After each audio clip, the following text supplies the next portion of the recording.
My name's Jonathan Little. Today, I did not plan on doing a show, but my family has left me. My kids' grandparents took them for the weekend, so they're gone. My wife is at a workout class with one of her friends, so she's gone. So it's just me today. So I figured, well, I have a free hour or two. What should I do? Should I play video games? No. Should I organize my Magic the Gathering cards? No. Should I clean up my office? No. I'll hang out with my friends and haven't asked me anything. I have literally nothing prepared today, so we're going to rely on you to ask some questions. I realize we're going to get a lot of questions. I'm not going to answer all of them. So that's that. Let's see. Monty asks, is it okay to ask the dealer to wash the cards if you keep getting bad cards? Yeah, it's fine. I would tell you not to do it, though. John says he voted for Jonathan. Did you? I fib. My wife's not gone yet. She needs scissors and tape. I don't know why. She's leaving soon. She's late.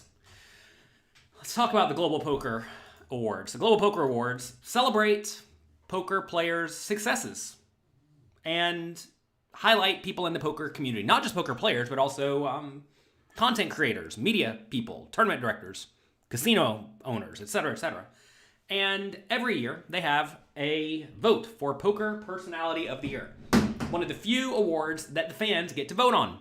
And you actually voted for me in the last award show. How do I know? Because we won. We won this beautiful trophy. 2019 Poker Personality of the Year, People's Choice. Nice trophy, huh?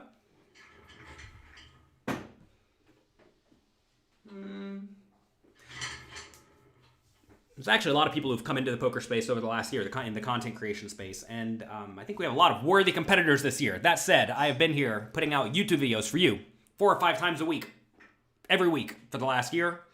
We've also been uploading more and more content to pokercoaching.com, and anyway, if you think I've added value to your life, if you enjoy me, I would really appreciate it if you vote for me in this. You can actually do it. I made an easy link for you to do it. It's right here below. Go to pokercoaching.com/vote. You can only vote until the end of the day today. Then they will see who's in the top 4, and then I think you can vote again. We're not to the top 4 yet, so I haven't looked into it too much. But I would appreciate it. You may say, who won 2020 Poker Personality of the Year award? No one did, because they didn't have an award show. So that's fun. You're enjoying the 30-day challenge, says Van Peoples. Yeah, we have a 30-day challenge going on at pokercoaching.com right now. I've learned through, studying myself and from watching my students learn that whenever people get in there and are, guided decently well, meaning they're kind of shown what to study, right? They study these things and they will help you improve these skills. And also they do that on a daily basis, and then they get quizzed on it to really make sure they learn it. That's going to make you learn stuff. You're going to get way better way quickly, or very quickly, and the 30-day challenge is great. If you're a Poker Coaching Premium member, I think it's just right at the top of the dashboard. You can still opt in. There's also a cash game 30-day challenge in pokercoaching.com too. Your local card room is having a $1,000 high hand promotion. It's bringing in many recreational players. Any advice to adjusting to these players? I mean, I would tell you to not care about the jackpot to some extent and just play good poker. But realize they're going to make various mistakes, right? I discussed this thoroughly in my cash game and tournament masterclasses, how to adjust to players who make specific mistakes. Some recreational players are going to be way too tight, some are going to be way too loose. It sounds like in your games, people are going to be playing a lot of wide pre-flop ranges, trying to spike a jackpot. They'll probably do a lot of checking down, trying to see if they make the straight flush by the river, etc., etc. So I would generally say to just, be aggressive pre-flop, punish them for playing this 8-5 suited, and don't let them get to the river, or make them pay to get to the river, right? But really figure out what they're going to do wrong. Should you fold queen-queen preflop to a raise and a re-raise? First hand deep stack in a freeze-out tournament. Depends on your opponent's strategies and their ranges. If it's like cut off against button, no. If it's under the gun against under the gun +1, maybe. Would you recommend that people learn to count cards at blackjack to maximize EV and casino comps? I would recommend, as a blanket statement for all people, to never play blackjack or casino games. So goes away any potential casino sponsorship, such as life. I'm not out looking out for the casinos, I'm looking out for my students. And the reason I say this as a blanket statement is because I do actually think there is decent value in learning to play a game like blackjack well, because you actually can get good comps. That said, the risk is gigantic because I have seen so many otherwise reasonably smart people, myself included every once in a while, go and essentially go off in the pit. You may not even necessarily think you're going off for all that much, but if you calculate how much money you save in comps, because the logic here is that if the casino gives you, let's say, a hotel for a week, and the hotel rooms are expensive at this casino, I'll give you an example. In the past, I would play blackjack at Atlantis in the Bahamas, where rooms are very expensive. Seminole Hard Rock in Florida, it used to be very difficult to get rooms because they had a small hotel there. I would play blackjack in those places and get very good comps. And you essentially have to ask, how much money would I have to spend to get this room? And how much money will I expect to lose at blackjack, right? So if you know you're going to be there for 2 weeks, as I would be in Florida or Bahamas, and you know the room is $400 a day, it's $2,800 a week, call it $6,000 out the door. I effectively can have a $6,000 loss at blackjack and break even. It's a neat equation, though, because whenever the casino gives me a hotel room, it doesn't actually cost them $400 to some extent. It costs them less than $400, right? But it's going to cost me $400. I'm going to pay it anyway. So can I go play blackjack there and expect to lose less than $6,000 and get $6,000 in equity back? And I think the answer is actually yes if you're smart about it. But it takes time, and it's going to add substantial swings to your strategy, because to get comps, $6,000 worth of anything, you're going to have to be gambling pretty big. So you have to realize you're going to go there and you're going to have $25,000 losses at blackjack. Are you cool with that? Some people are, some people aren't. Some people, when they lose $25,000, they all go off the deep end, and then they try to lose. They end up losing $100,000 or who knows what, right? So I've seen a lot of people go off the deep end, and I would never ever recommend anyone do anything to open themselves up to catastrophic losses. So as a blanket statement, I would say no. You should not play casino games. You should not bet on sports. You should not develop any expensive, detrimental habit. I've seen other poker players do things like go out to clubs and spend tons of money in clubs. What happens is inevitably them and a few of their friends are going to go to the club. They're going to get a booth. All right, they go and they get a booth. It costs $2,000. Fine. $500 a piece, whatever. It's expensive, but whatever. Next thing you know, their friends all invite other friends. Now you have to pay for them their $500 each. Then, I guess our booth's not big enough. Got to upgrade our booth. Oh, we need more drinks. $4,000 more for the sparkly champagne bottle. Sure, why not? I'm already spending $5,000. What's the difference? Fortunately, I haven't fallen into that problem, but I've seen many people fall into that problem where they end up spending $20,000 at clubs at nighttime. Drugs are obviously bad. I mean, look, there are a lot of leaks you can have, and I actually made a video about this with Mike Sexton. He has a book called Life's a Gamble. He's no longer with us. He has passed on, but I have a video on YouTube. What is it? What's the video called? Somebody link us to the videos. I think it's something along the lines of what to do once you've won $1 million. Probably not a great title, but it's essentially a video discussing all the various leaks that you could potentially have and how to sidestep them. But anyway, an easy leak to sidestep is casino games. I would recommend you just spend your time getting good at something that is definitively profitable. I don't know what any of these words are.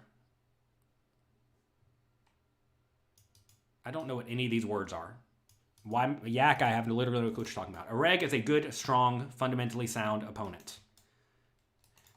Kevin, this will not lead you from being banned at the blackjack tables if you're smart about it. You gotta be smart about it. I've been banned from one casino from playing blackjack and no other ones, and I have done well, let's say. How do you recover from a bad day of playing? You just gotta realize it doesn't matter. A bad day of playing is irrelevant. It really is irrelevant. You're gonna have lots of swings, and I think maybe I'm just naturally gifted at getting beat up and coming back and doing good work again. I mean, you'll see this in the social media content creation space. Someone leaves a nasty comment on your video, or someone tries to lie about you in their podcast. A lot of people, that actually impacts them. It doesn't really impact me all that much because I realize those people are idiots.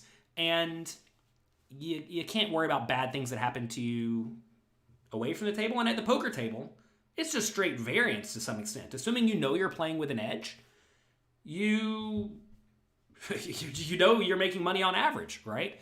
Like the whole blackjack thing. How can you be okay losing $25,000 at a week playing blackjack? Well, because I know on average I'm going to lose $1,000 or $2,500, and I know I'm getting back $5,000 worth of comps. It's math. And if you know the math, you've studied away from the table, you know you're making good, profitable decisions, and sometimes you're going to lose, right? You just have to make sure you understand how you actually win at poker, which most people do not.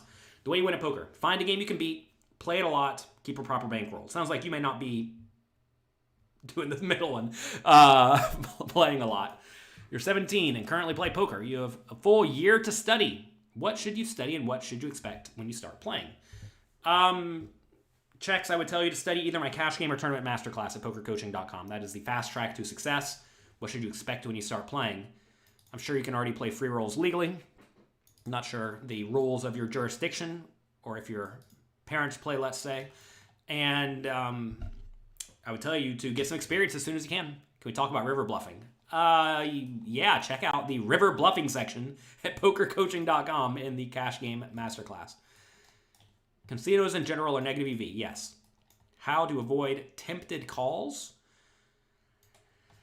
A lot of people get to the river, let's say, and they face a bet and they think, oh man, I should just call because they could be bluffing. And that inevitably results in them not winning at Showdown a lot. There's actually a stat in Hold'em Manager and Poker Tracker called $1 at Showdown. And some people, whenever I look at my students' databases, you see their $1 at Showdown is like 40% or something, which is not good. And that usually means either they're just like bluffing a ton, or it means they're hero calling a ton. Usually it's hero calling a ton. And you have to realize that like it's okay to fold. What a lot of people do wrong in poker is they make their decision like on the flop or on the turn if they're going to get to the river and call on the river, unless the board changes a lot. But that's not what you should do. You should actually fold out some portion of your showdown value range on every betting round when your opponent bets, from a GTO point of view at least. So you should be folding out the bottom end of your marginal value range every time you're facing a bet, especially when you're facing big bets. You get to fold a ton. So you just have to realize that you're supposed to fold sometimes, and that's okay, right? Again, it's just all a math game. You got to realize that, okay, your $1 at Showdown is probably really low. How do you fix it? You either stop being a lunatic bluffing so much, which is probably not your problem, or you stop hero calling so much. Because whenever you make a hero call where you need to be good 33%, but you're only good 25%, you're torching money, right? And you're torching a lot of money because by the time it gets to the river, it's usually a pretty big pot. How do you control tilt? Don't go on tilt. Something I learned a long time ago, which I don't know if it's going to help you today because tilt is a giant issue. We actually have a bunch of videos at pokercoaching.com, some by Elliot Rowe, Trisha Cardner, and Jared Tendler, that go deep into various aspects of tilt. I learned a long time ago that just because everybody else reacts in a specific way does not mean that you have to react in that way. In a lot of small stakes games, if you look around the table, anytime anyone takes a bad beat, they either get annoyed, they get angry, they throw a fit. A lot of people do this. Why? Why are they doing this? Well, because they are immature and they don't fully understand the game. Why would you then in turn want to act like those people? Just because everybody else does something does not mean you have to do something. They're all acting like babies. You don't have to act like a baby, right? Why do you have to act like a baby? Hopefully you studied. Hopefully you understand the game. And you have to realize that you don't have to do what they do. I mean, a beautiful example of this is something that a lot of people say, all right, in my game I made a standard raise and 4 people called. The flop came blank, blank, blank. Okay, then I asked, what is a standard raise? 10 big blinds. Like, excuse me? Everybody in my game makes a 10 big blind raise. So you're telling me everybody in your small stakes game, who are presumably a bunch of marginal, non-great poker players, because if they were, they would have moved up, they're all making it 10 big blinds, and you think that that's a good strategy because all of your marginal opponents are doing the same thing. Think of the logic of that. People tend to replicate their actions off of the people's actions around them. There's this idea that you are the sum of the 5 people you hang around with the most. And to some extent, I think it's pretty true. If all of your friends are degenerate alcoholics, all of them, your 5 best friends are all degenerate alcoholics, you're probably a degenerate alcoholic too. If all of your friends are degenerate gamblers, you're probably a degenerate gambler too. If all of your friends are sports fans, you're probably a sport fan too, etc., etc. If all of your friends in your poker game make it 10 big blinds, you probably make it 10 big blinds too. And you're probably all losing at poker. So anyway, if all of your friends go on tilt, if all of you like to complain about tilt, bemoan bad luck, etc., etc., you probably do that too. So I would tell you to surround yourself by people who are good, strong, winning poker players who don't care about nonsense variance. We have study groups at pokercoaching.com. Make sure you check it out. Those, you can find those in the community tab on the site. Go there, get in the study sessions, and you will find people who are all working hard to improve their skills. You want to invest your time studying poker, but you're scared that in the future online poker could be banned in your country. Yeah, could be. I mean, that's the tough thing about online poker, that's for sure. I mean, I don't really have any recommendation to help you with this. I mean, it happened in America. It happens in all sorts of places. I would generally recommend you learn to play live poker games. You're going to have a much bigger win rate at live poker than you will online. To some extent, I view online poker now as almost like for practice compared to I'm going to sit down and grind out a living every day playing this game, because your win rates are a whole lot bigger live, and the games are usually a whole lot softer live. So there are a lot of fears that I have pertaining to online poker. For example, not just it could be banned from my country because it already was, but things like real-time assistance. I think it's a big deal, a big problem. And especially in the high-stakes games, right? I don't think it's a big deal in the small-stakes games, but eventually you want to make a lot of money from poker, you're going to end up in the high-stakes maybe one day, and these are things you have to ask. Do I even want to deal with this? And maybe you do, maybe you don't. Especially when you know you can go play live poker and you're not going to be cheated, and you know, like it becomes like who actually knows more about the game definitively. Anyway, even then when you're playing live poker, though, if you play like high-stakes games, like I do, you'll see a lot of the best players in the world, they play a hand, they text the hand to somebody back home, and they text them back a GTO simulation a minute later.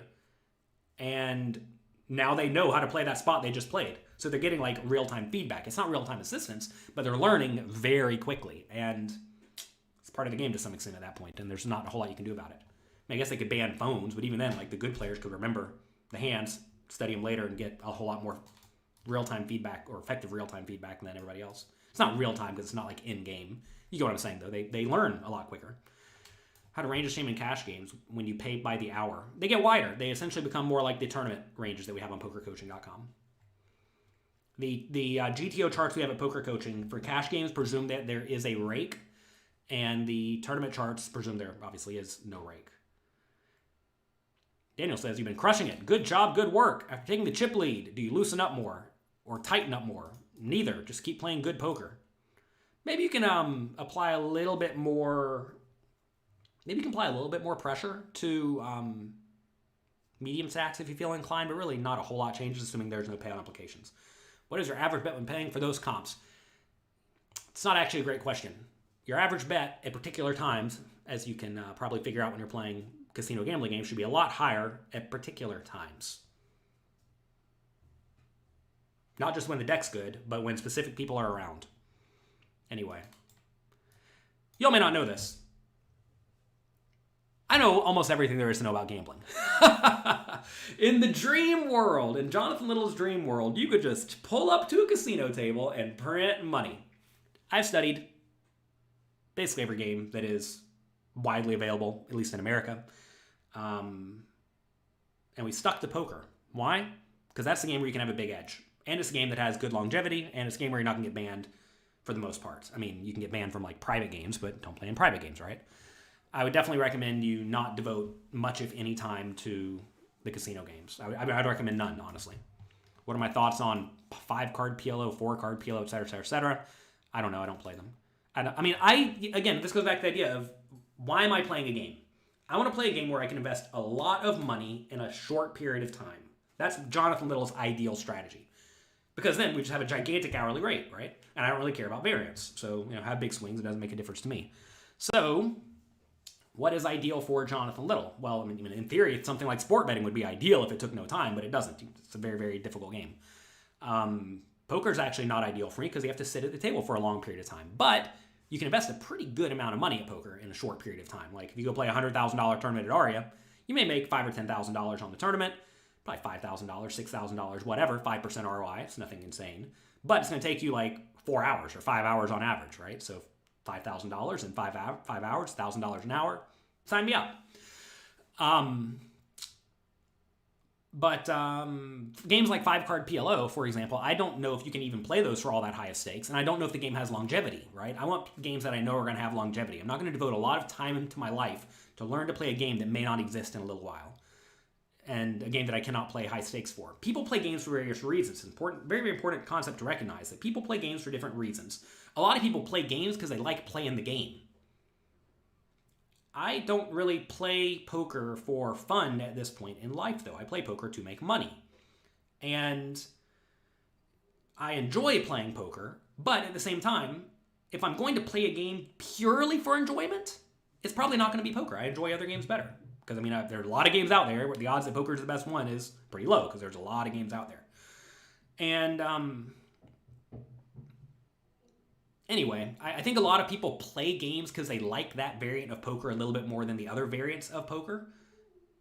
But if you make way less money playing the quote-unquote fun variant of poker, then you're not playing to make a living. You're playing for fun. Am I going to play the World Series? Yes. Is there going to be a breakfast? Yes.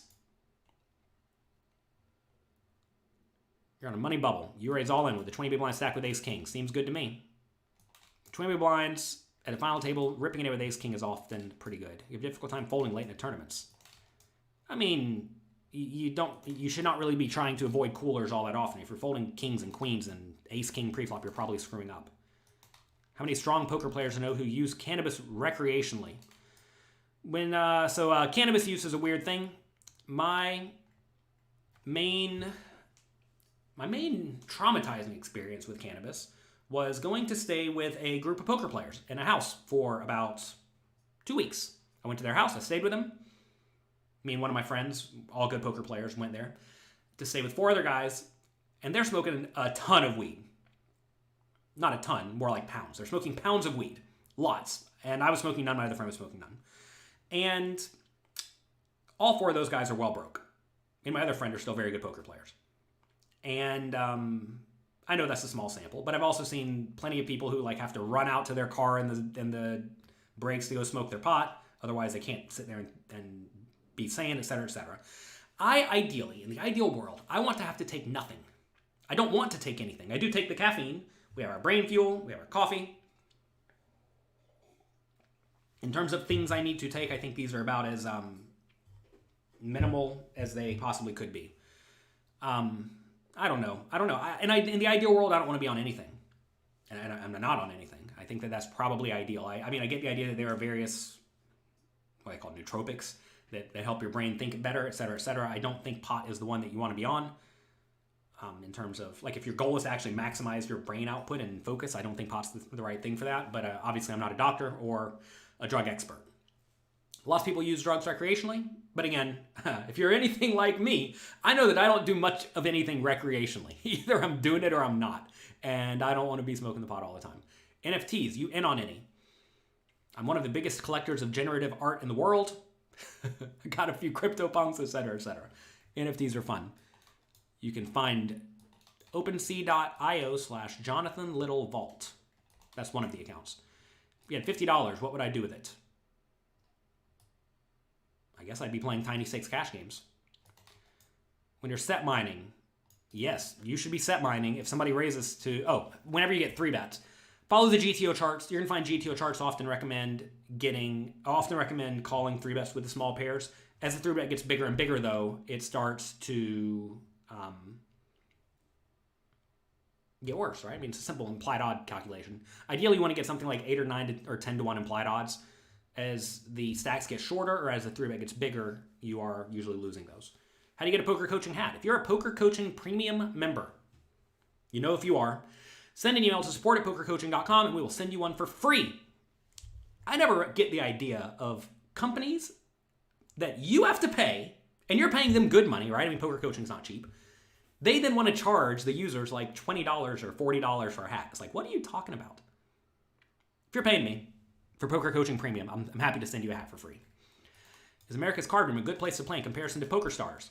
Well, as far as I know, no one's ever been banned from PokerStars for questioning whether or not they actually have players' funds on hand. But America's Card Room was banned, at least one person I know of. So I would recommend playing on PokerStars. That said, you're going to find that the illegal, unlicensed, unregulated gambling sites are almost entirely going to be softer than the fully licensed, legal, regulated ones, right? And you're going to find that PokerStars is a completely licensed, legal, regulated company, and America's Card Room is a very unlicensed, unregulated, illegal company. That usually makes the games a little bit softer. But, of course, you may get banned. Is there a reason Bovada never seems to get talked about? You've read it's the biggest poker site in the U.S. I'm not really sure if that's true. I mean, for example, ACR is a lot bigger tournaments. Why does Bovada not get talked about? For me personally, I'll give you my honest opinion. It's another unlicensed, unregulated illegal gambling site. But they've been the one that's been around the longest skirting the law. They've only been shut down a few times for short periods of time, which is better than most sites. Their site doesn't seem to go down all that often. I think their software is terrible, like terrible. Whenever I was seeing if I could find a new place to stream after ACR banned me for saying that they're not as safe as a regulated bank, I was like timing out left and right on the site. I'm literally looking right at the table and timing out because I don't know it's my turn. So anyway, I don't know. It was close to it was not a great program for me. If they asked me for help, I would be happy to help them revamp their program because it was difficult for me to use as a professional poker player at least. And just like a lack of games, I guess. A lack of games is tough. You gotta have a lot of games to get anybody on there.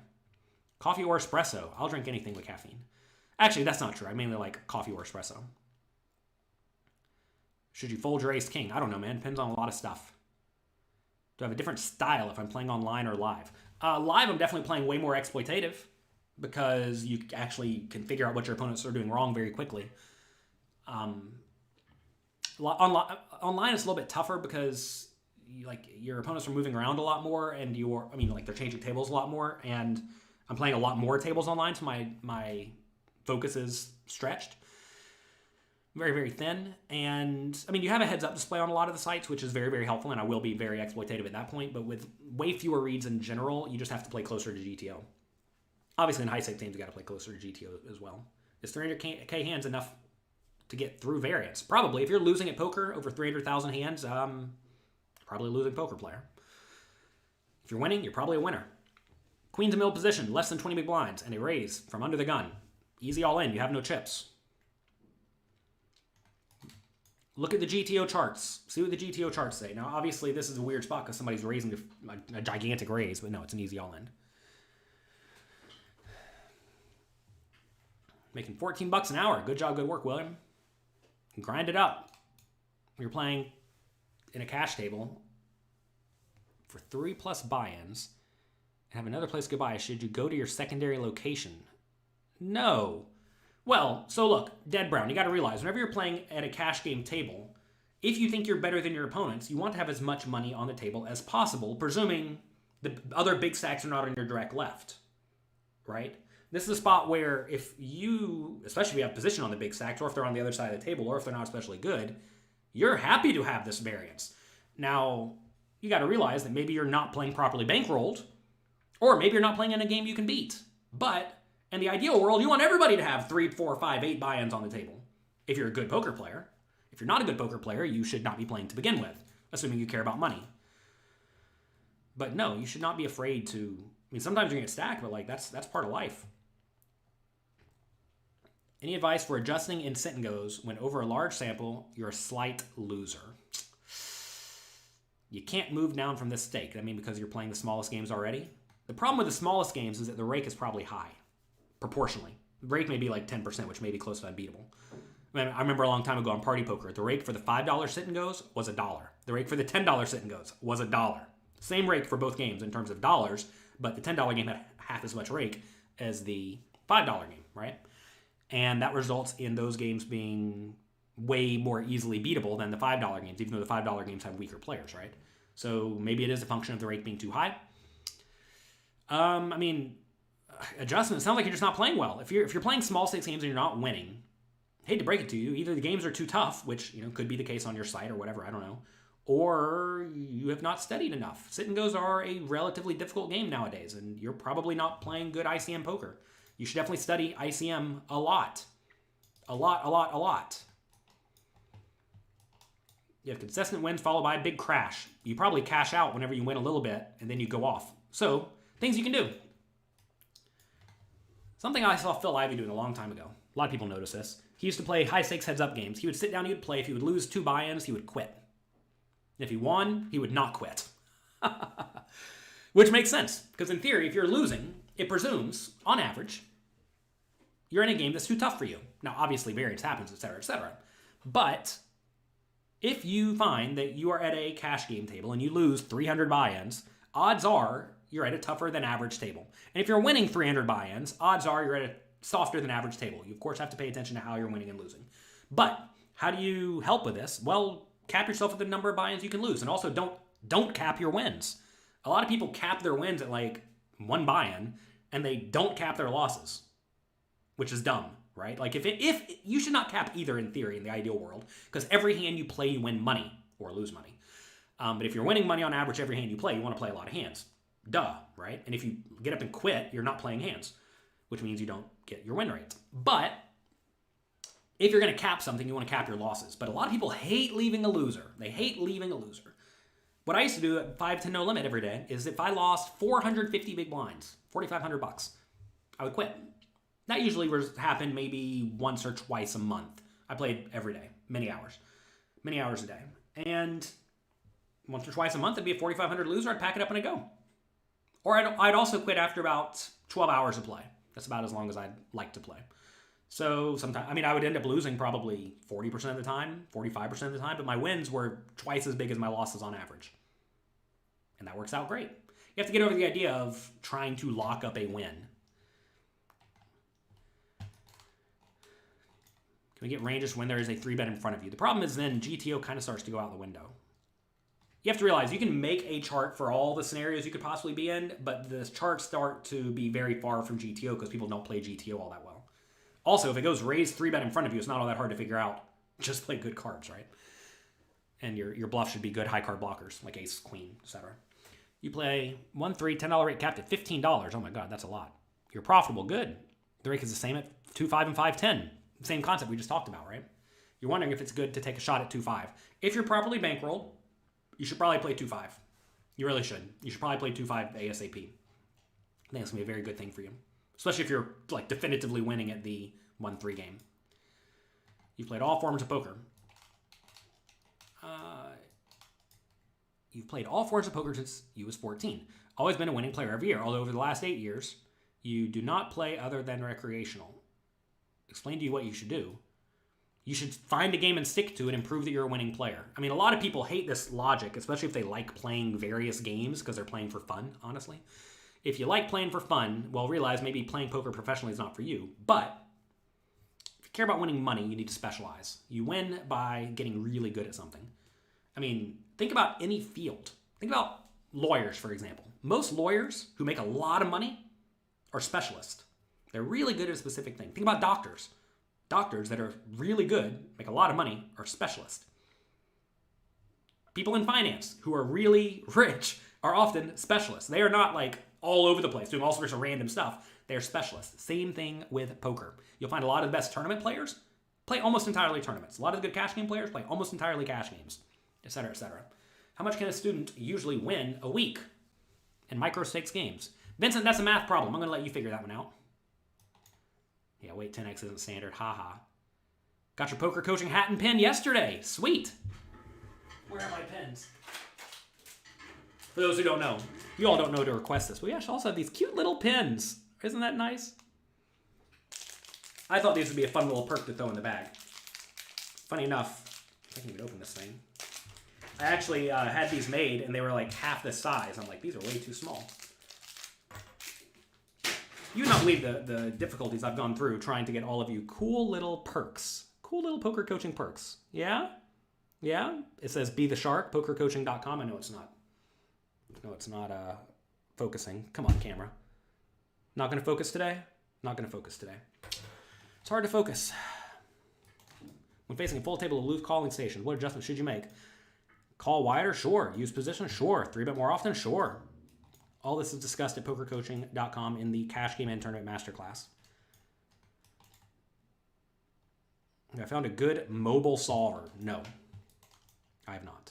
That said, you can screen share into your own computer at your house and use the one that's on your computer. You want to start a YouTube channel and start vlogging. Any tips? You're struggling with playing while also trying to make content. Well, look, I would recommend you get really good at poker first and do that because that's going to be way more consistent than content creation most likely. Because content creation is, I'm not going to say a crapshoot, but it is a different game. And there's no reason to think that you're good at that game. That said, if your goal is like primarily to make a YouTube channel, then who cares about the poker, right? There was a video that Rampage Poker put out the other day. I don't know if you saw it, where he says he's making something like $150K from YouTube ads. I think that was all he's making his money from. Good job, good work. Congrats to him. You know how much I'm making off this YouTube channel?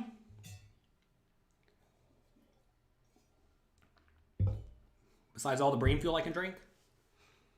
$0.0. We have no ads here. Nothing wrong with ads, nothing against ads. But I'll tell you how I make my money. I have a poker training site, pokercoaching.com. We make a point to add substantial value, and that's what we try to do. That said, you can definitely make good money from YouTube if you get a lot of viewers. Rampage has a ton of viewers, and he does a great job with good, entertaining video content, right? So there certainly is a nice upside there, and it's also kind of consistent once you get going. But I mean, he goes through his stats on that video that he made, and like he didn't make any money for a long time. And I mean, to be fair, with my training site, I didn't make any money for a long time. I would recommend you do it because you love doing it. Do you love making YouTube content? Do you love editing it? Do you love replying to all the comments? Do you love people knowing you at the poker table, et cetera, et cetera? If you do, then maybe that's for you.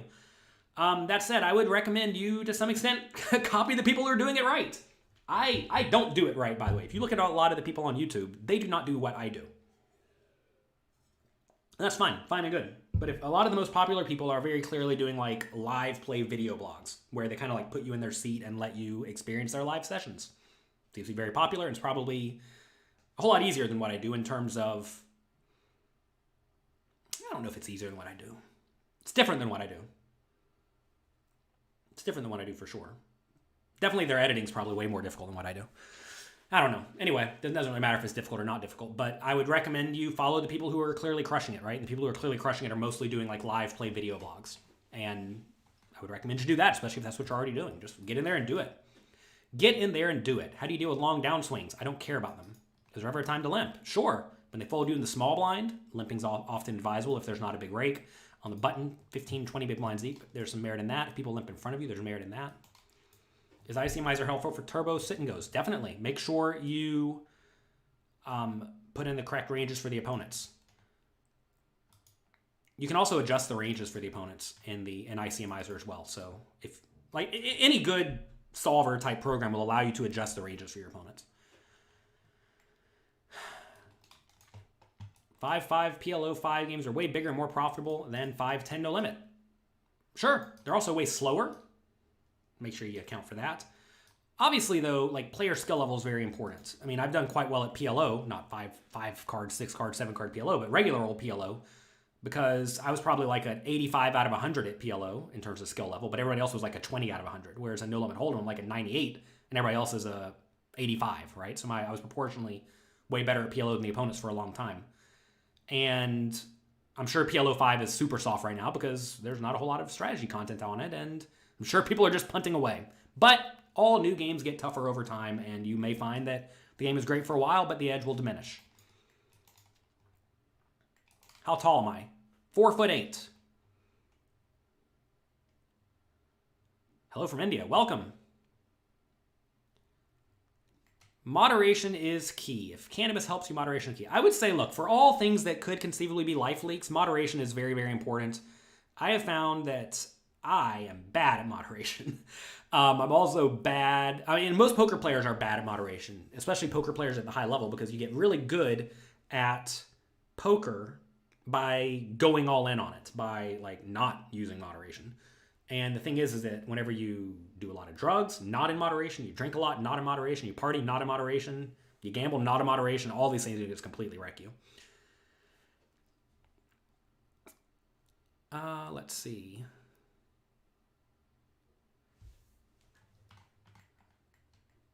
Can you tell me what to... Okay. Let's see. Can you use a VPN for PokerStars? No. I would definitely recommend not VPNing to play on a site that you are not allowed to play on. If you can play on PokerStars or Party Poker, don't mess with any unlicensed, unregulated site. I completely agree. That said, I mean, there certainly is merit in the idea of, like, ACR, for example, the site that banned me. I still recommend people play their super soft tournaments. They have this, like, $2,500 Venom tournament that's super soft. If you're bankrolled for that, you should probably play it. They also will mail you a fun double-sided coin that's like a head on both sides. I think because the site's rigged, I think that's what they're trying to show you, but like laugh at the people because they don't quite understand it. But it's very funny. They send like these funny tokens in the mail. It's like a joke. Oh goodness. You can probably sell it on eBay for $1.50, you know, get a little bit of rake back. What do you think when starting, what do you think is the key when starting to play poker content? We are one EP40, haven't missed a week. I don't have bigger hats, I only have one hat size. What do you think is the key when starting your poker content? I don't really know what you mean here. What's the key? Get in there and do it. I mean, the key to a lot of things is to just get in there and do it. Should a recreational prefer to play on a site that blocks heads-up displays? If you're an actual recreational player and you're not trying to win at poker, yeah, you don't want heads-up displays. Did I recently get banned on ACR? No, they banned me like a year ago, I think. They didn't like that I was saying that their site is an unlicensed, unregulated, illegal gambling operation. I also made fun of Phil Nagy. I don't think he liked that either. I made fun of him by comparing him to Maggie Simpson, because Maggie and Nagy sound the same. And I would put like a gif of her eating ice cream whenever she got mad, because she seems to get mad on Twitter a lot. I'm sorry, he seems to get mad on Twitter a lot, and he like complains. So anyway, they didn't like that, and I get it. You know, you make fun of somebody for acting immature, they may not like it. So they banned me. And it is very clear in ACR's terms and conditions, they can ban you for any reason whatsoever. Did I do any reason whatsoever? I certainly did. I pointed out facts, and they banned me. Such is life. And I am actually quite proud that I put out the content to let all of you know, do not trust unlicensed, unregulated, illegal gambling sites for your money. You got to realize, whenever someone is paid by a poker site to promote them, your opinion of that player's endorsement should go down substantially. Why? Because now they're being paid by that operation. And to be fair, I would definitely be a paid representative of a few of the poker sites out there, like Party Poker, for example. I would happily represent Party Poker. Not very many sites, though. Definitely none of the unlicensed, unregulated, illegal ones. Funny enough, ACR actually offered me a deal before they banned me, and I said, no way would I ever represent your unlicensed, unregulated, illegal gambling site, because I've seen how this ends a few times. And, you know, I get banned. The shills come out of the room. Sorry, shills is probably the wrong word. The paid representatives of ACR come out of the woodwork saying, no, the site's safe. It's definitely safe. You can trust your money here. But, like, they don't know. They don't know. They're being paid to say this. So, anyway, be careful of that. Actually came out later that ACR paid bonuses to the people who would berate me, as far as I was told by an ACR representative who did not accept the bonus. So, anyway, like, this is the people you're dealing with. Come on. You get to pick who you follow on the internet. Let's just say that. I would recommend your paid people who are paid by you to look out for them, which, you know, is me and a few other content creators out there who are not paid by poker sites or illegal gambling operations, etc., to try to get you to pay rake. You got to realize, if you're not paying for the content, that content creator is getting paid by somebody else to do something, right? I am paid by pokercoaching.com, my training site, to give you good educational poker content that makes you better at poker so that you stay signed up to pokercoaching.com. If I don't make you better at poker, you are not going to stay signed up. Simple as that. So it is in my best interest to help all of you get as good at poker as possible, to protect your money as well as possible, to grow your wealth as well as possible. And that's what I have to do. That's my job. It's not my job to get you to pay on a poker site and pay rake. It's not my job. It's not my job to get you to put all of your money into an illegal gambling operation because I'm saying it's safer than a regulated bank, which is not. Anyway. You all get me on this tangent every time. How do we always end up on this tangent? I think you guys like seeing me get worked up a little bit. When you hear a read, you make an average of X big blinds per hour. Does that mean at the end of 10 hours, you should win 10 times your stack? Or is that long term? Definitely long term. You're not going to have any consistency in your poker results at all. Some people think, oh, I'm going to win 10 big blinds per hour. So if I play 10 hours, I'm going to win 100 big blinds. No. More like you play 10,000 hours, you will win however many big blinds that equates to. But that's a lot of hours. You're going to have big swings. Like I just said, when I was playing every day, I was making $100 an hour playing 5 to no limit. But every month, I'd either be like break even or plus like 70K, right? And it'd be all in that range. And that's fine, right? So there's a lot of variance. Are there any videos on how to play suited unconnectors? There's videos on how to play your entire range. You got to realize that most of the content on pokercoaching.com explain how to play your entire range. not how to play specific hands, because how you play specific hands doesn't actually matter all that much. You mainly are concerned with how do you play your entire range, which does include King 5 suited sometimes. Yeah, if you're going to play on an unlicensed, unregulated, legal gambling site, keep the minimum amount on the site as possible. Any advice when you're getting near the money? Most of the time you're a short stack. Well, this is probably your problem, Nas. You're probably playing too tightly. And if you play too tightly, yeah, you're going to get a lot of cashes, but you're not going to get a lot of wins.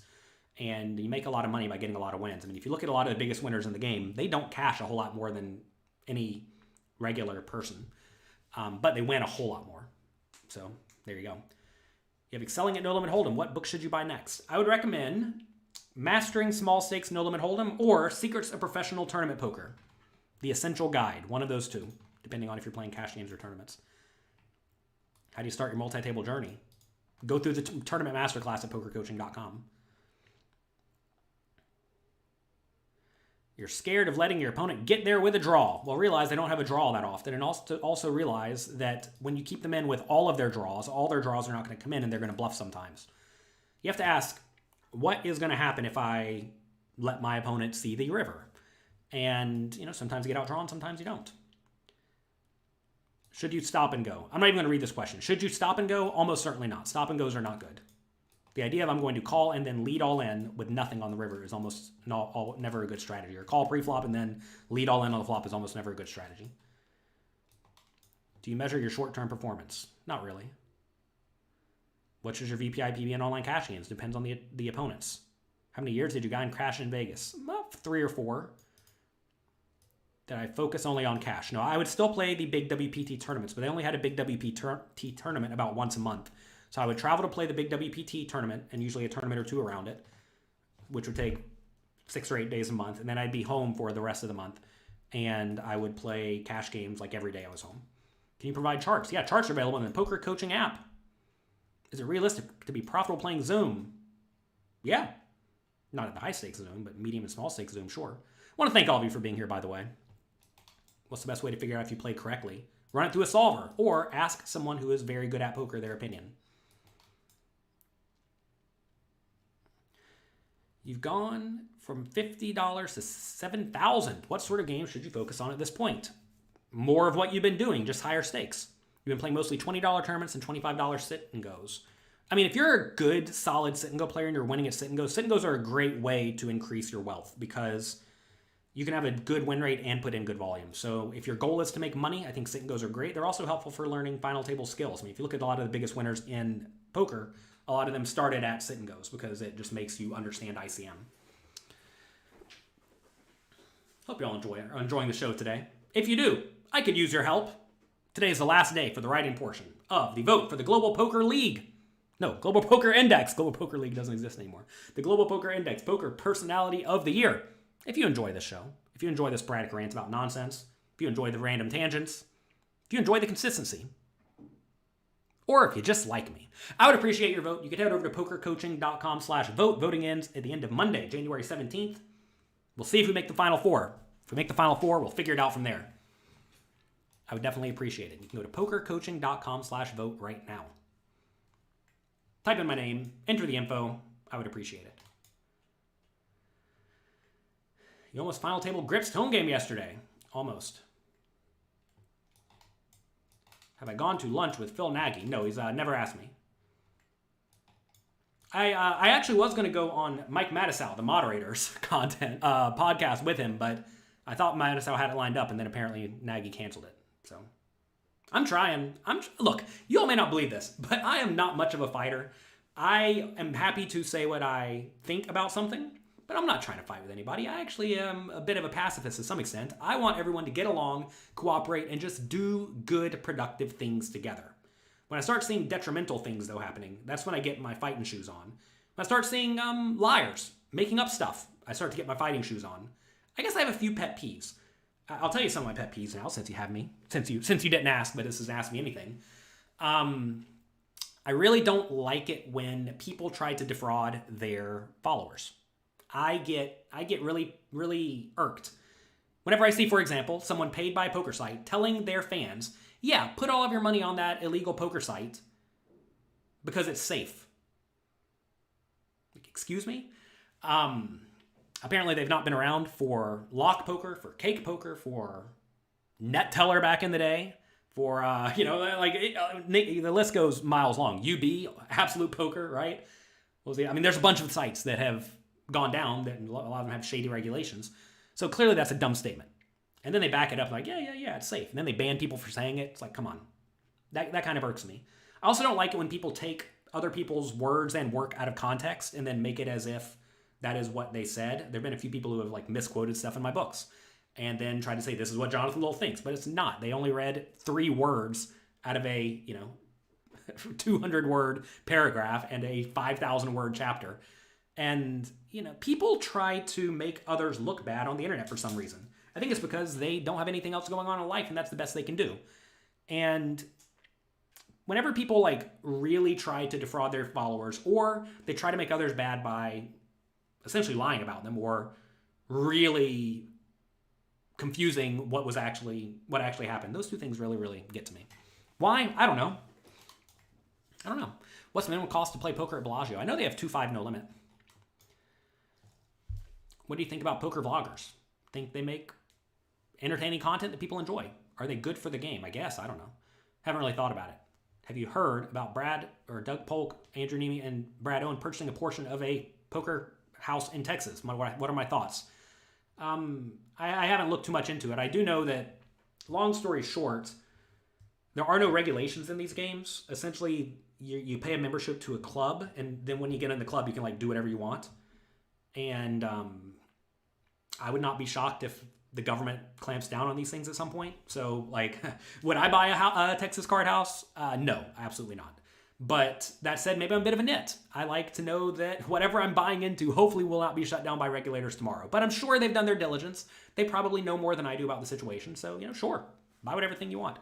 I definitely do think it's really short-sighted by a lot of both poker, like online poker sites and live poker sites, not really, really, really leaning hard and sponsoring vloggers, YouTube channels, etc. Maybe this is me talking my own book here.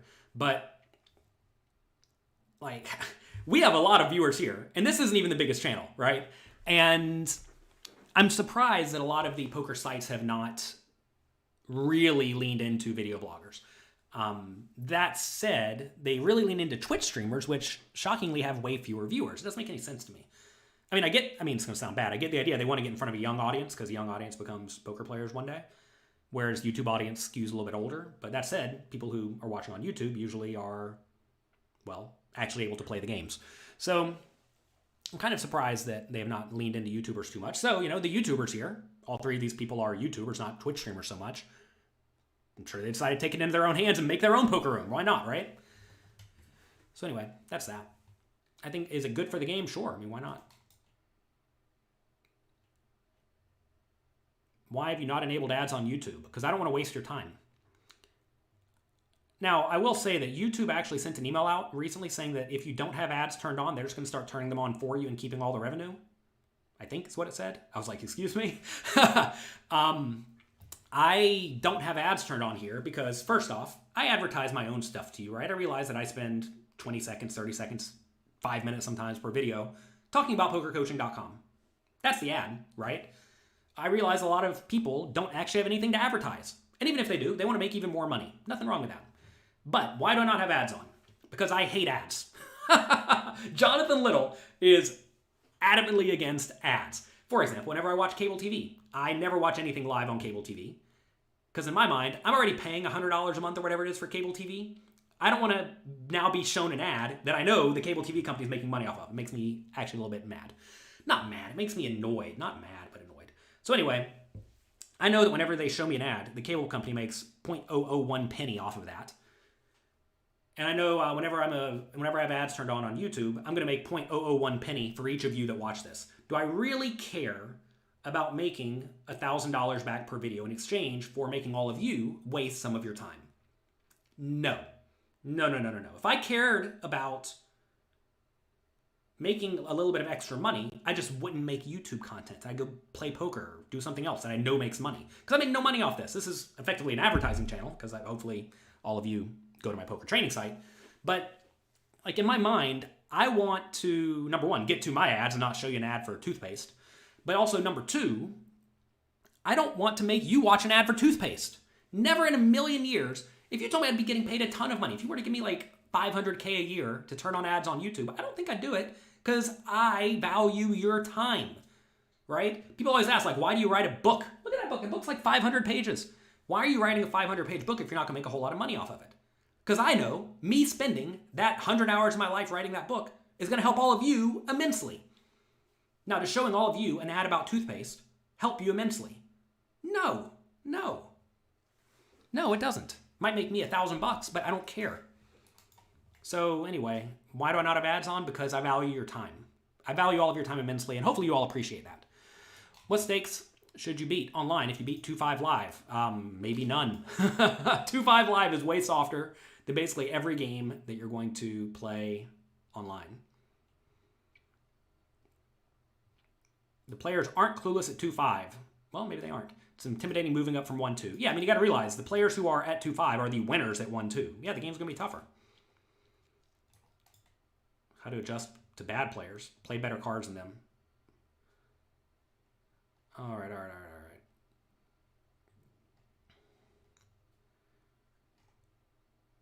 Do you think ACR is rigged? No. I do not think any of the major unlicensed, unregulated, illegal gambling sites are rigged in the least bit. I want to make that very clear. It was actually funny. I would make fun of, I'd have like a doom switch and push the doom switch button whenever I would lose like 6 hands in a row, especially to an ACR pro on my stream a long time ago. And they extrapolated that to say that I thought the site was rigged. But I don't. I don't think the site's rigged at all. And then like the next day, Phil Nagy was posting on Twitter about how he like was going to doom switch somebody.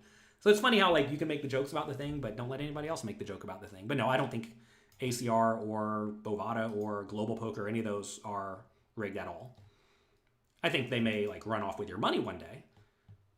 But so far, they've actually been okay. I mean, ACR has a lot of problems in that their site just goes down a lot, and they steal a bunch of people's IP, and they ban people for speaking out against them. But that's that.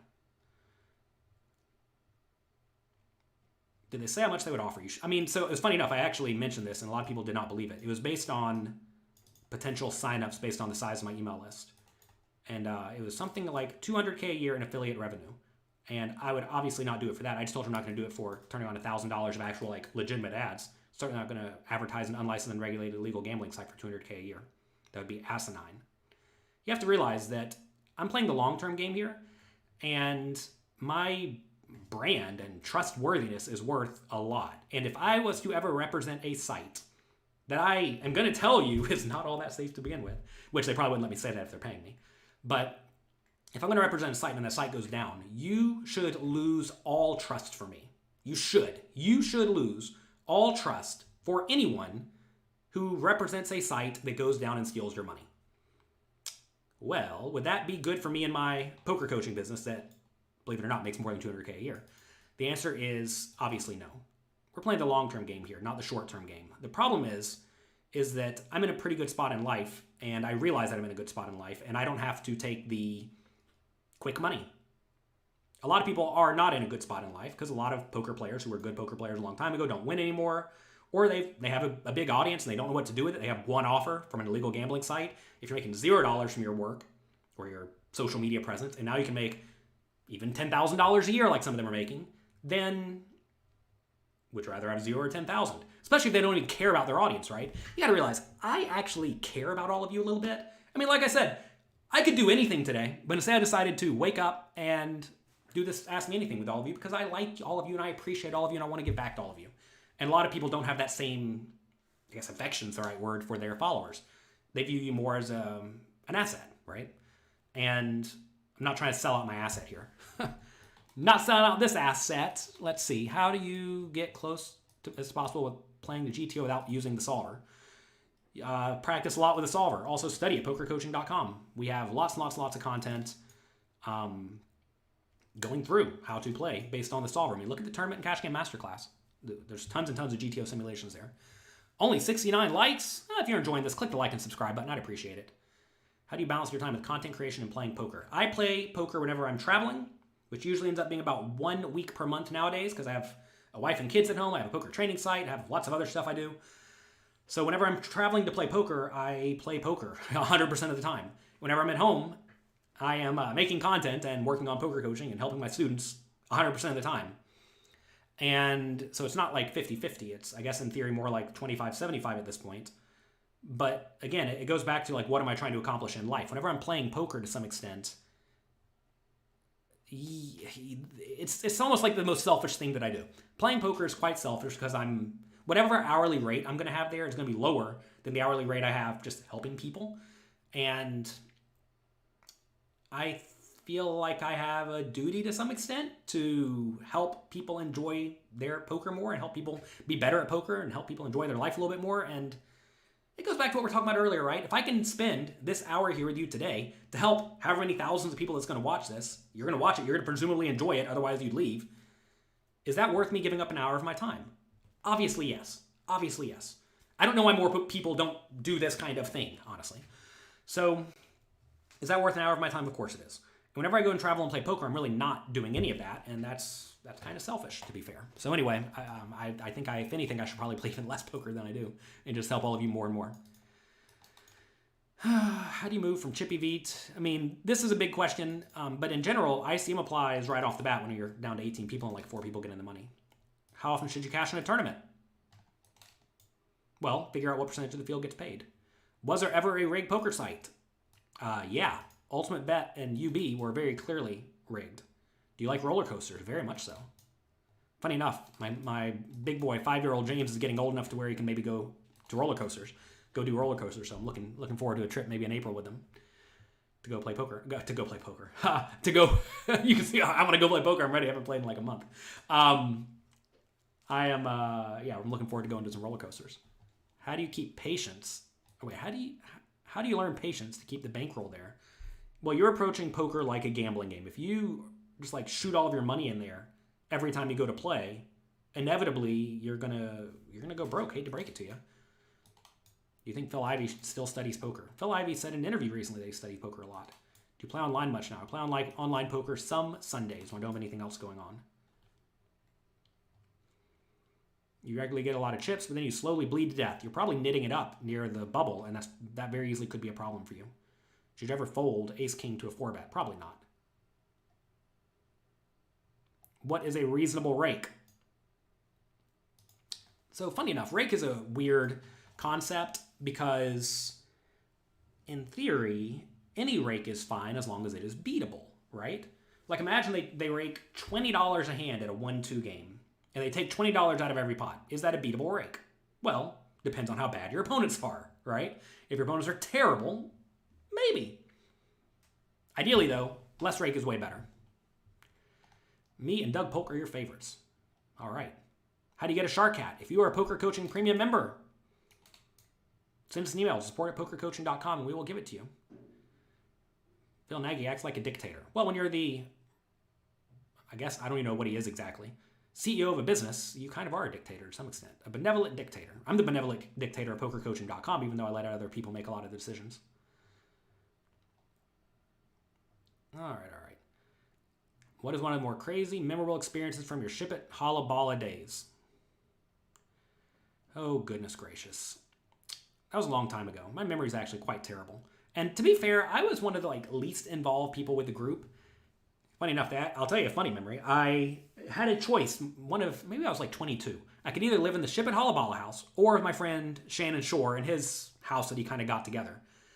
Funny enough, Shannon's currently #1 poker player in the world right now in the GPI rankings. Congrats to him. Anyway, I decided to room with Shannon. I don't know why. It was good, though, because the Ship It Holla has posted a bunch of videos on the internet. This was, 15 years ago. They posted a bunch of videos on the internet of them having a bunch of money in their house. Or maybe there's a bunch of pictures of them having a bunch of money in their house. I vividly remember a video of Andrew Roble drinking some drinks, getting a pool ball, and then throwing it out the window. I remember that video, so that video existed. So they must have had some videos. Anyway, they were pictures of them having lots of money, and then they got robbed the next day. So I was not living with them while they got robbed. So that was a good memory for me. The problem is a lot of the stories are a little bit unrepeatable.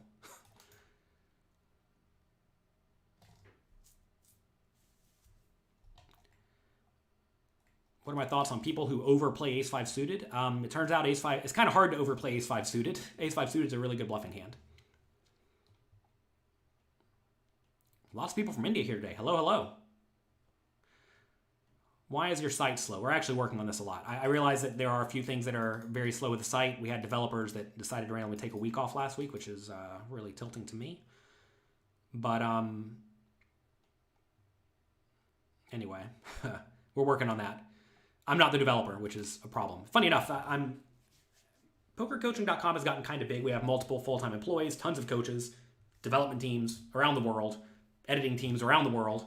And a lot of this has kind of become like not my department, which clearly it's all my department because I'm the boss. It's my site. I own 100% of the company, etc. But at the same time, I don't know anything about web development at all. And whenever stuff's broken, I have to trust them to do it right. And I don't know. Let's not talk about business. How do you purchase the Spin and Go course? It is included in Poker Coaching Premium. Something else I decided I wanted to do a long time ago is kind of make like the Netflix of educational poker content, where you sign up, you pay a monthly fee, you're going to get everything we produce and everything we have ever produced. And funny enough, a long time ago, we used to sell individual products like a lot of other people still do. They haven't figured it out yet. The GTO strategy, in my opinion, is to just give away everything for a low monthly price, and people will stay signed up, because if you continuously pump out great content and continuously add value, why would they not stay signed up, right? A lot of people, again, they're just trying to get the quick win. They're trying to sell a product for $1,000 and get you one time, right? That's not what we're trying to do here. I'm not trying to sell you a $1,000 thing one time. I'm trying to give you a ton of content indefinitely to help you improve as a poker player and also continuously upgrade the stuff we already have on the site. So anyway, how do you get it? You pay for Poker Coaching Premium, and then you just have it for as long as you stay signed up. Or you can cancel whenever you want. Any phone apps you recommend for training? Yeah, Poker Coaching's app. It's free. Do you think Dan Blitzerian made all of his money from poker? I don't know. I'm not Dan Blitzerian.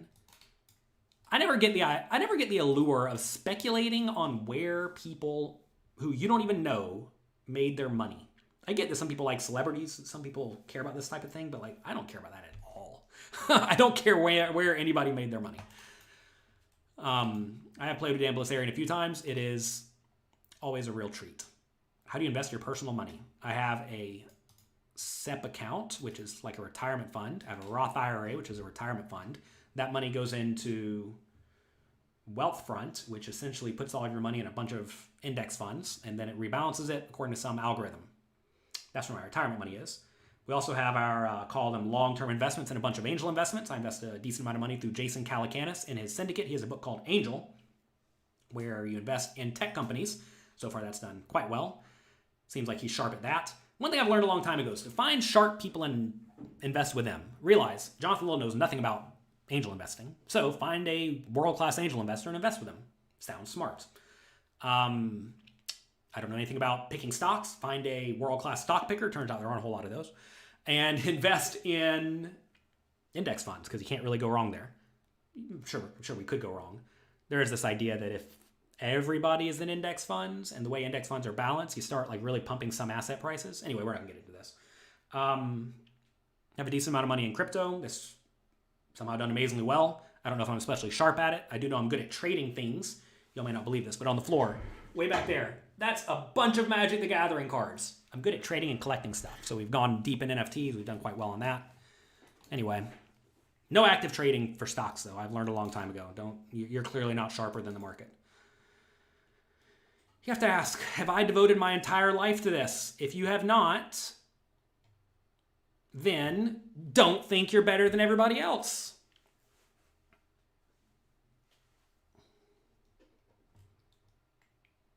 Vote for Jonathan Little for the GPI, says Alan Spath. I appreciate it, Alan. We do our best here. It depends. It depends. The answer to a lot of the questions you all are asking is, it depends. Think about what it depends on. It's very important to figure out what question am I actually asking here? And then what are the factors that matter? And then see what happens when you adjust the various factors. Oh, he loves us. I really do. I don't know. I enjoy interacting with all of you. I feel like a lot of people on social media use social media to vent, to like say what's on their mind, to try to complain about things. That's like, I don't know. I've used social media to make a community of like-minded people who are trying to essentially like better the world and be better at poker, right? And enjoy the game more. And I think that's the community we've developed. I mean, if you look at, I mean, not to hate on Twitch, but if you look at a lot of people whenever they're streaming on Twitch, it's just like a bunch of nonsense. Why? Because that's the audience they've attracted. If you look at our Twitch stream, I haven't had to ban a single person today. We've been here for an hour and 12 minutes. And usually we have to ban somebody, it's like one person. And it's a bot usually, right? And that's because we've developed a good community, right? Which is what we're going for. It's exactly what we're going for. I've learned a long time ago that positive, I mean, for lack of better description, good communities are way more valuable and way more enjoyable than, I mean, toxic's probably not the right word because I realize a lot of these people are not toxic, but let's say toxic communities, right? Can a player be profitable playing with only $1, $2 blinds? Sure, you'll probably make 10, 20, 50, 30 bucks an hour. It's pretty good money.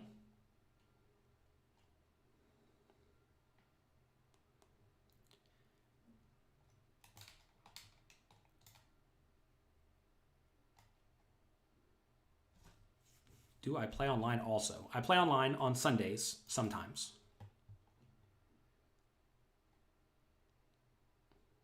Do you have to pay taxes on sites that you play poker on and make money on, or do you have to pay? So poker taxes depend on where you live, countrywide. Statewide, as far as I know, it works like any other, like gambling income is treated the same. I don't think you pay any income tax. You pay state income tax on gambling. I mean, look, I'm not even going to go into this. My accountant is Teresa Fox. She is excellent. There's also a guy named Ray Conler who is excellent. I recommend you talk to either of them. But essentially, you pay money on the money you win from poker, whether or not it actually hits your bank account, et cetera, et cetera. Anybody that says ACR is not rigged with any sort of competence is in denial. So this is an interesting thought process, right? I don't think any major poker site is rigged because there is not any reason to think that they are. And there's no proof that they are, right? No one has actually come out with any clear proof. Very different from the ultimate bet thing where there was like definitive proof these people were cheating, right? Just based on like statistical analysis. Everybody was winning in this region. Then there's one person winning like all the money, right? It just doesn't work, right? But that doesn't happen on these sites. And people do pay attention to this stuff. Now, I will say that there should probably be some regulating authority that does pay attention to this stuff, which you can actually count on for sites like PokerStars, but not the unlicensed, unregulated, illegal sites, right? That said, I completely agree that I, Jonathan Little, cannot say with any real confidence that these sites are not rigged because I don't even play on the site anymore. They won't let me play on the site, and they don't let a lot of people play on the site, it turns out. Whenever it came out that they banned me for saying that I thought that they're not as safe as a regulated bank, 10 or 20 other people said they banned them from roughly the same thing. They just didn't have quite as big of a following as me, so nothing ever happened with it. But anyway, yeah, I have no idea if these sites are rigged. They certainly could be, right? Now, that said, I still play online poker, and I put money on there, and I play, and I profit, and I don't think they're rigged, right? But they certainly could be. Certainly could be. Anything could be. Like, it's important to realize you definitely do not know. A lot of people think that they know things that they actually have no inside information on. If you are not... It's almost like you can't know that it's not rigged, right? You can be pretty sure. You can be willing to risk your hard-earned money that it's not, but you can't actually know, right?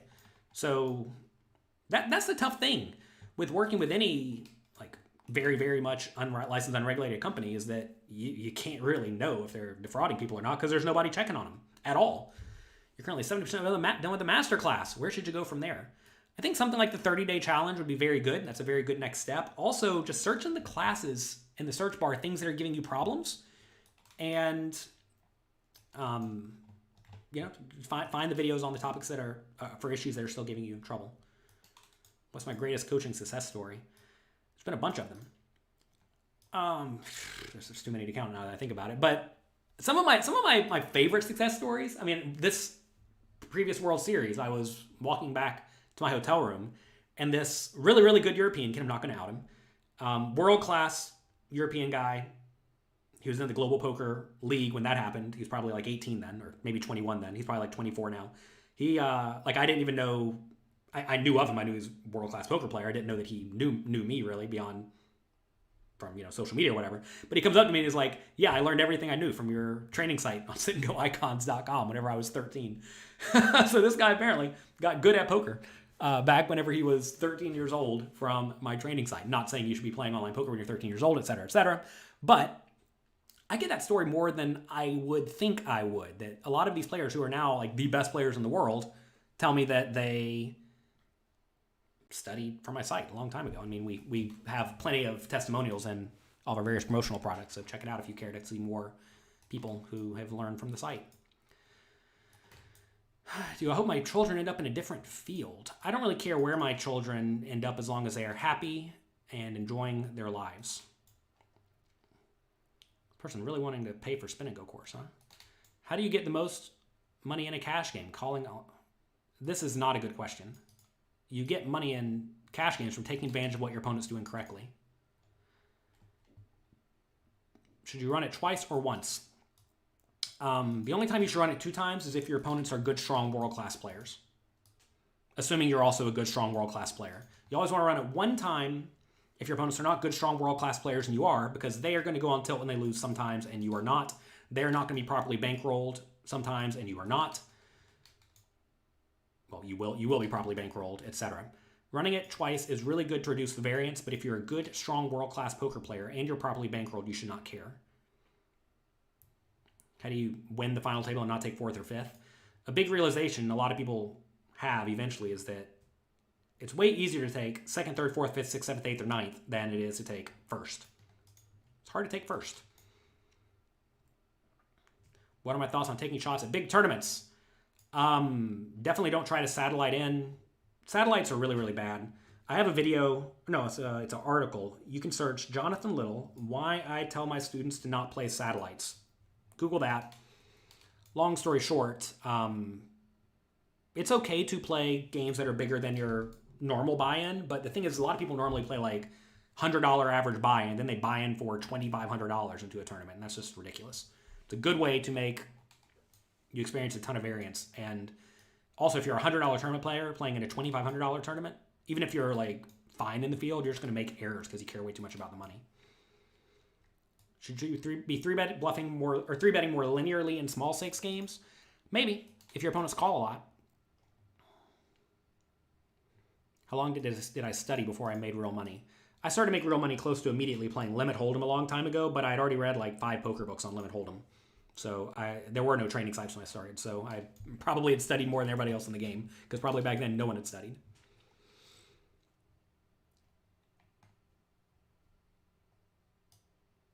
Would you choose another plan than bluffing going into a game? I'm not sure what you mean. I choose to play roughly an adjusted GTO strategy based on what my opponents do incorrectly whenever I play in a game. How does poker compare to a job with full benefits? How do you find it to be sustainable? Well, you have to realize whenever you play poker or you have a job, you essentially have to pay your own benefits, right? And the nice thing about poker is you get to really pick which benefits you care about, right? For example, whenever you work a regular job, you may get 2 weeks off per year for vacation. If you're a poker player, you may take 8 weeks off per year. If you have a regular job, maybe you work 9 to 5. If you're a poker player, maybe you work 36 hours on the weekends and don't work any during the week, right? So like these are various different things that poker players get to determine for themselves. Maybe you want a specific cheap healthcare, maybe a very expensive healthcare. You get to get whatever you want, right? Now, there are certainly other benefits like the employer matches your 401k or whatever that you will not get, but you get to build your own, and this is what happens to all individual business people. You have to do it yourself. That said, $50 per hour playing poker is definitely not like $50 per hour playing or at a regular job, because $50 per hour playing poker is worth way less than a regular job, because if the regular job comes with benefits on top, then it's more like you're getting paid like $60 or $70 per hour. Have you ever met Jason Calacanis? I have. I met Jason Calacanis at the book launch party of Phil Hellmuth's biography. For those who don't know, I curate the content at D&B Poker. And where is that book? I had this book, The Poker Brat by Phil Hellmuth, get published. My project. I have lots of little projects like this. All of those are my projects. And we had a book launch party at Sheryl Sandberg's house in San Francisco. And I went there. And before I went there, I actually researched all the people who played in Hellmuth's home games. And I learned about Jason Calacanis. I started listening to his podcast called This Week in Startups. And I'm like, oh, wow, this is an amazing podcast. I learned a lot. So he was there. I went up and said hello. He told me he actually listened to my podcast. I have a weekly poker hand podcast. You can find it on the podcast app. Search Poker Coaching Podcast. We changed the name a while back. And so we hit it off. He talked to me about his syndicate. We started investing together. I also met Elon Musk there. He came and talked to me and Jason for like 20 minutes. That was a lot of fun. Elizabeth Holmes was there, funny enough, before her issues. So anyway, that was a good time. And then I've met Jason plenty of times since then, just like hanging out in New York City or in California, whatever. I actually did not like the Doug Polk Dan Blitzerian podcast. I thought it was like two kids crying to some extent. What's your favorite non-poker book? I like Jason Calacanis' book. It's called Angel. Do I have it back here? Here it is. Angel by Jason Calacanis. Yeah. How he turned $100K into $100 million. You know, solid. To be fair, I like a lot of these books. I like this book a lot. This guy, Elad Gil, The High Growth Handbook. Again, you all may not like this, but none of these are storybooks. These are all how to improve yourself as a business owner books. Do I have any flesh and blood cards? No. You all seem to type the same question over and over. Is Jack 8 suited playable? Oh yeah. Me for president? I don't think I'm ever going to end up being a politician. Thank you, though. Hire a tax consultant. So, if you are making real money from poker and your tax form is actually kind of difficult, for whatever reason, don't hire a regular tax person. Hire a person who does taxes for professional gamblers, ideally professional poker players. I already named two of them, Teresa Fox and Ray Conler. The first year I paid my taxes, I got the best person where I was from. I got like the most highly respected tax person where I was from. I went to Teresa the next year. She's like, yeah, you paid like $300,000 too much. And that's a problem, clearly, because I hired someone who was not a gambling tax person, right? So anyway, that's that. You feel like ACR is rigged. Well, it's not. You're probably just not as good as poker as you think you are. Can someone tell me the logic of these people who are posting the same question over and over again? You want to see my opinion. What's my opinion on what? Maybe you do need to post the same question over and over again. How do you change your play in cap games? I honestly don't know. These cap games are so weird. Sometimes the cap is small. Sometimes the cap is big. You have to figure out, is the cap big or small? If the cap's giant, then it's almost like a no-limit game. But if it is small, like $10 on a 1-2 game, it plays way more like a limit game.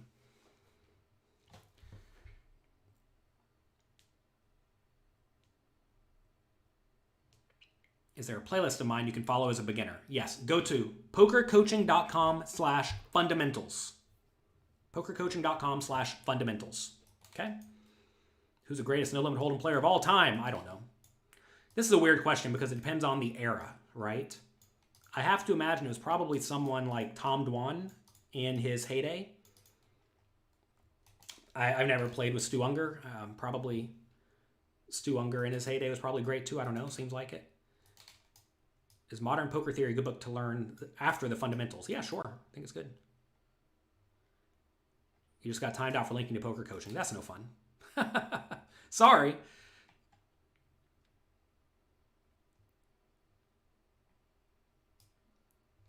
On our courses, do we review hand histories and spot leaks? Yeah. I mean, in my most recent Cash Game Masterclass, one of poker coaching member, Michael Clifford, who is a good Magic the Gathering player, funny enough, he plays live cash games, and he wrote down like every hand he played over the course of many sessions, and I went through every single hand and analyzed stuff that he was doing right, stuff he was doing wrong, because he's winning 10, 15 big blinds per hour in 1-3 and 2-5 cash games, and I thought that would be like a good example of what you should probably do. And there were a few things I spotted that he could have been doing better, but for the most part, he was playing great. But no, we do that kind of stuff a lot. We have a lot of hand history reviews where students send in hand histories and the coach answers. Poker coaching has been very helpful. Glad to hear it. Glad to hear it. Gummy bear actual. I used to eat gummy bears a lot as a kid. I thought they were healthy because they had no fat in them. You played 30 hours, you're up 40 big blinds. 1 big blind per hour. Probably low. What's up, Yenzer? Hello, hello. Am I aware the poker coaching app is crushing a lot? Oh, you mean crashing a lot? Shouldn't be crashing. If it's crashing, send us a email about where and why it's crashing, please. GG offers insurance. What are my thoughts on this? If you have to pay for it, don't do it. And I think you have to pay for it.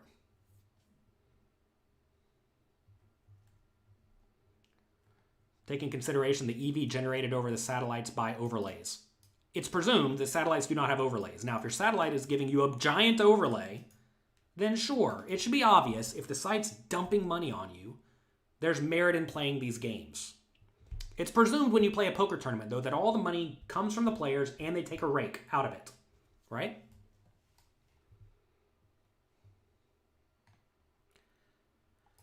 To what degree are GTO programs good for beginning players? I think you probably need to learn the basics first by going through the Poker Coaching Fundamentals course. It's completely free, right? You need to learn the fundamentals first. You use a heads-up display whenever I can on the sites that allow them, and I use Hold'em Manager. You all type a lot of questions. I'm only 7 minutes behind, but it feels like a million questions behind. Is it not true? Oh, anytime that a question starts with isn't, it confuses me. I'm going to make it from the is point of view. Is it true that the majority of poker players go broke even after big wins? Depends on if they're idiots or not. I have never gone broke. I have a group of 6 or 8 really good poker playing friends. None of them have ever gone broke or anywhere near it. That said, a lot of people are degenerates. And a lot of people think they're better than they are. What happened to Gus Hansen? I don't know. He still has an Instagram channel or something like that. Is it true that most people go broke? I don't know. It's probably easier to go broke than from a regular job because you don't get a regular paycheck. Seriously, though, like most people just, they make mistakes. They make blunders. They don't have somebody to guide them. Simple as that. I was very lucky in that I always had a very clear source of income. I could just go back and play sit and goes when I was a young player. I was making good money from sit and goes. So if I ever did go on downswings, I would just play sit and goes for a month and make a bunch of money. That path is way more difficult today. Although, to be fair, you can still just like play 5-10 no limit and make $20,000 if you want to sit down and grind, right? That's the thing, is that if you have a good fallback plan for when your, call them gambling shots fail, which are what most tournaments are, then you are going to have a much more difficult time going broke compared to if you have no fallback plan. How proud of you are, Justin? How proud are you of Justin Saliba? Super proud! Justin Saliba, just GTO, helps with poker coaching content a lot. He helps organize all the coaches as well. He's done a lot of work for pokercoaching.com. He helped design the Cash Game Masterclass and the Tournament Masterclass, actually. He won a World Series bracelet recently. Just final tabled one of the Stairway to a Million tournaments. Anyway, he's absolutely crushing. He came to me a few years ago, struggling to beat small stakes online. I laid out a plan for him. He did it exactly like I said. Now he's crushing. He has a World Series bracelet. We're good friends. So congrats to him. What do you think of Ging Poker? I don't know what Ging Poker is. Way too straight of a shooter for politics. Yeah, probably. Is Unibet the best poker room for low stakes? I never played on Unibet, but they sponsor pros who are very, very toxic, who blatantly make up lies about me and other people in the community, so I would never, ever in a million years give them action. Don't give action to those who try to tear down other people in the poker community, especially with lies and nonsense. What's something I learned from modern poker theory that changed my game? The idea that when you try to exploit someone, if they properly counter-exploit you, or if they're just playing the GTO strategy, you're going to get demolished. Most people think if I adjust to try to take advantage of my opponents, then I'll beat them. But not if you're wrong, and not if your thoughts about their strategy is wrong. Are you going to play the main event in 2022? Oh, yes. What's my next project? Funny enough, my next project, Justin Sleeva's heading it up. We are looking to get some of the absolute best poker players in the world to make content at pokercoaching.com. I think all of that's pretty much solidified. That will be in the works over 2022. Because, to be fair, I have already made a whole lot of content on all aspects of poker. I have a giant course on tournaments, a giant course on cash games, and a giant fundamentals course. That really does teach you everything you need to know from being like a novice to like a really world-class poker player. So what are we missing? We are missing content from literally the best top 3 poker players in the world. Guess I gotta hire the top 3 poker players in the world, huh? So anyway, it's actually interesting. I was talking to a few of my business advisors recently where I almost feel like I've kind of done a lot of my work and I don't really have a big project on my plate. That said, I always find something else to do. My wife says, as soon as I have like nothing on my plate to do, she's like, yeah, you're going to find something in a week. So, we'll find something in a week.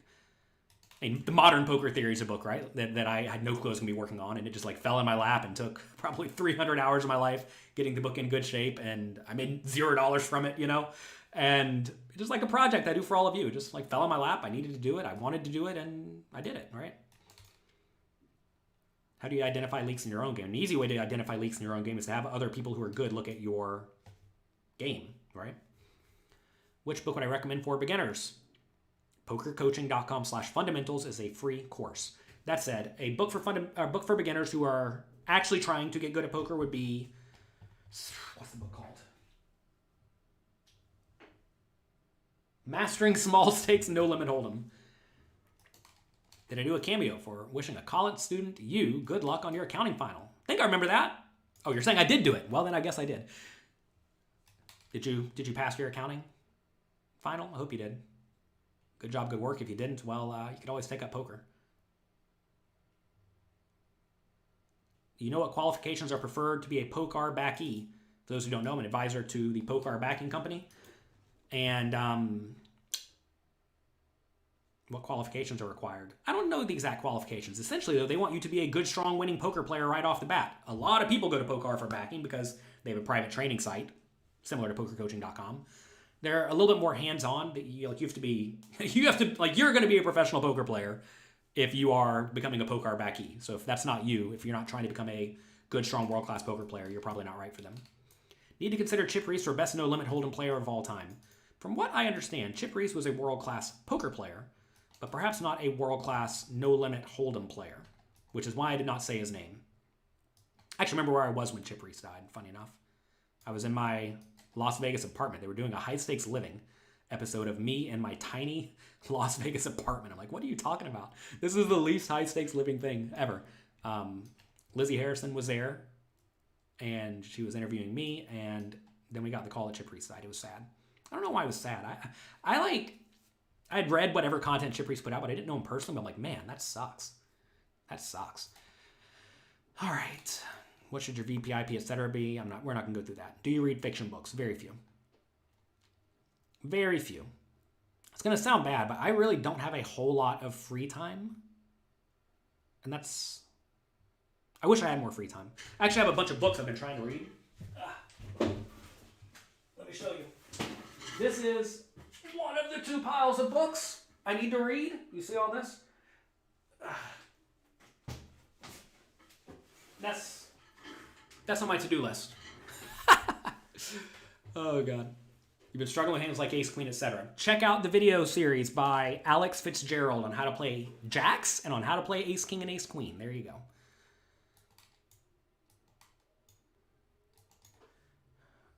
Brian, I honestly don't remember the exact scenario.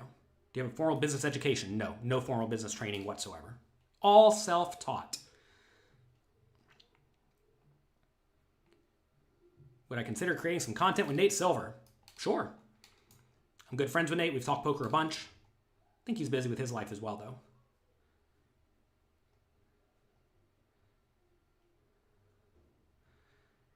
What is Adamo doing right? Adamo has figured out that people overfold in general. Should you try to tilt someone in an online tournament? No. This is way too much of, I'm going to try to really impact my opponent's thoughts and get in their mind and level them, etc., etc. No, you don't need any of that. How do you know when to make tough folds? I don't really try to make tough folds. I try to play in a manner that don't result in me playing tough. Don't result in me having to make tough folds. Are NFTs higher EV than poker? Depends on your skill set, correct?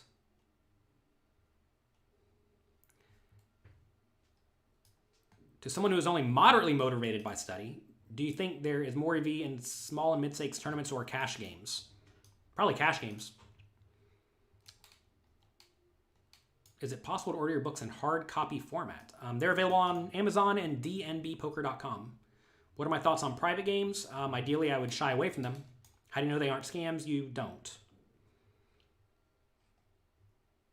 Do you believe in white magic? This is referring to the Phil Hellmuth thing.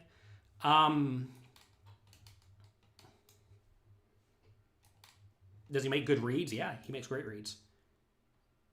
Do we know any poker people who are not good people? The only one I know of is Men the Master Win. Men the Master Win's been nothing but a real POS to me in person, and as far as I know, he is known to be an outed cheater, etc., etc. Most people, though, funny enough, are pretty nice. Are there both cash games and tournament courses on my site? Oh, yes. Oh, yes. What is an NFT? A non-fungible token. Kind of like what? Kind of like this. This would be a non-fungible token if it was on the internet. This is a bracelet that I only have. There's only one of these in the world. This is the 2007 Turks and Caicos Poker Classic bracelet from the $1,000 tournament. There's only one of these specific bracelets. Put that on the internet somehow, and there'd only be one of them. I knocked my books over. Why, did we catch up? We caught up. Nice. That's going to be it for today. If you enjoyed the show, do me a favor. Click the like and subscribe button. What's my favorite food? Ooh, I love myself some spaghetti and meatballs, especially if it's spicy. I love spicy spaghetti and meatballs, and I love cheesecake, and I love Cabernet. If you enjoyed this, do me a favor. Click the like and subscribe button, but also, do me a favor. Head over to pokercoaching.com/vote and vote for me. I do my best to show up and do great work for all of you. I've done it for the last only about 15 years, and I'm not going anywhere. I'm not going anywhere. I know a lot of people come and go in the content creation space. I'm always shocked to see someone making lots of great content and they just disappear. Probably because they're making $0.0 from it. You got to realize that everything is a long-term game at the end of the day. And if you want to have any success at anything, nothing's going to be a get-rich-quick scheme to some extent. A lot of people just think they can get into stuff because other people are doing it and just smash it. But most overnight successes have taken many, many, many, many, many, many years. And I'm going to keep doing it. We're there. Anyway, if you enjoy my work, check it out at pokercoaching.com/vote. They'll vote for me. That's me for today. Thank you for all of your questions. I know that I did not answer every single one of them. I know that there's a lot of them. Somebody's calling me. My wife's calling me. She wants to talk to me. So I'm going to go. That's me for today. Good luck. Have fun.